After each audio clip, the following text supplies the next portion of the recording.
It was a Sunday afternoon when Emily Harper's world came crashing down. Her 7-year-old son, Caleb, vanished without a trace while playing in their modest backyard in a quiet suburb of Millridge. Emily had been folding laundry just inside the kitchen, the back door ajar. His laughter echoed through the screen until it didn't. One moment he was there. The next, a void. Panic surged. She dropped everything and ran outside, screaming his name until her voice cracked. The backyard gate was locked. No footprints. No tire tracks. Just silence in the toy truck Caleb had been playing with, half buried in the flower bed. Within hours, the police were at her doorstep. Detective Raymond Holt led the investigation, a man who exuded authority but spoke with a thin veneer of indifference. They searched the neighborhood, questioned neighbors, and brought in dogs. But after 3 days, the search slowed. The media got involved. And soon, Emily was no longer just a heartbroken mother, she became the prime suspect. A narrative began to form. She was a single mother, overwhelmed, emotionally unstable, possibly negligent. Whispers turned into headlines. The police hinted at inconsistencies in her statements. They claimed she had left Caleb alone. There was no sign of forced entry. Her story didn't add up. But Emily knew something was wrong, not with her, but with them. In the weeks following Caleb's disappearance, Emily found herself the subject of both public scorn and official scrutiny. Child Protective Services visited her home. News vans camped outside. People at the grocery store stared. She was living in a glass cage of accusation and grief. But Emily wasn't broken. She was furious. She started her investigation, collecting surveillance footage, knocking on neighbors' doors and requesting public records. She discovered a camera belonging to a retired vet 2 houses down, pointing toward the street. She begged him to review the footage. What they found shook her to the core. A white van had parked near her fence minutes before Caleb disappeared. But when she turned it over to the police, they dismissed it. It's inconclusive, Holt told her. The time code is off. It could be unrelated. You should focus on your healing. But healing wasn't possible. Not when she knew the truth was being ignored. Then came the leak. An anonymous email, sent to Emily in the middle of the night. Attached were internal police memos suggesting the department had dismissed multiple leads. One report even mentioned a potential sighting of Caleb 2 counties over, which was never followed up.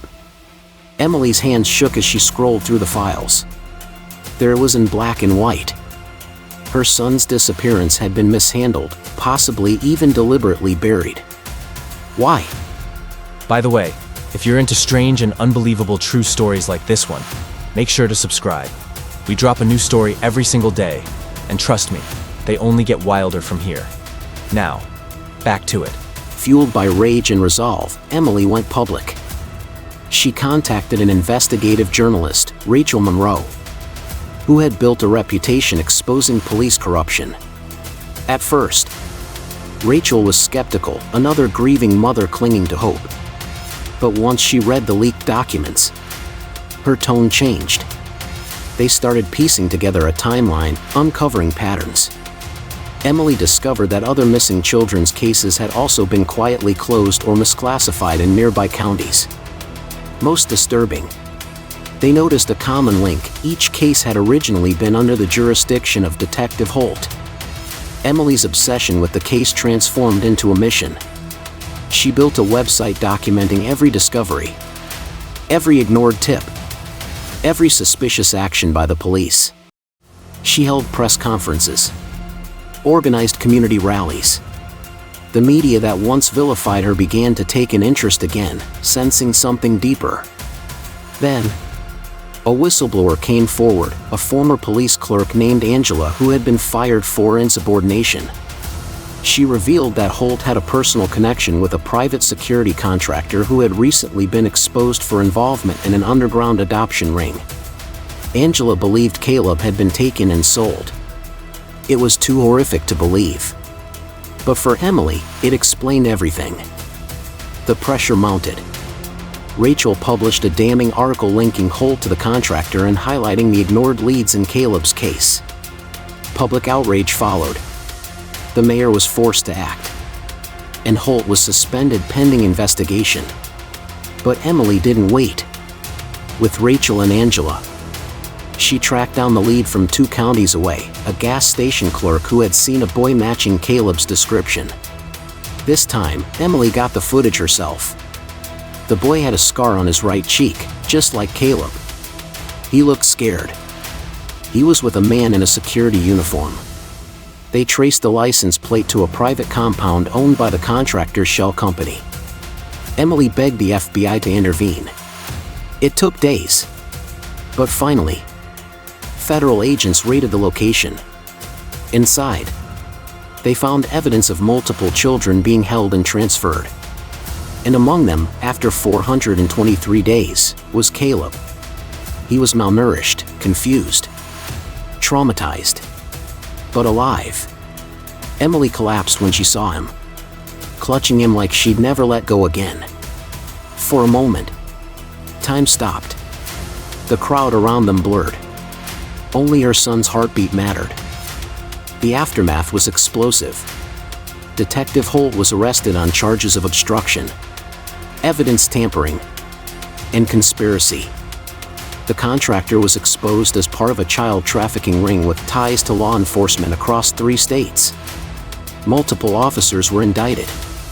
Emily became a national symbol of persistence. Interviews, book offers, and documentaries all came her way. But she declined most of them. Her priority was Caleb. It took months of therapy and quiet rebuilding before Caleb began speaking again. He remembered bits and pieces, being told his mother didn't want him, being moved from house to house, being hidden. Emily sued the department, not for the money, but to force a policy change. Her case led to the Caleb Act, a federal reform bill requiring independent oversight in all missing child investigations involving a law enforcement conflict of interest. She had been called unfit, crazy, unstable. But in the end, she uncovered a truth so dark, it nearly devoured her. And still, she won.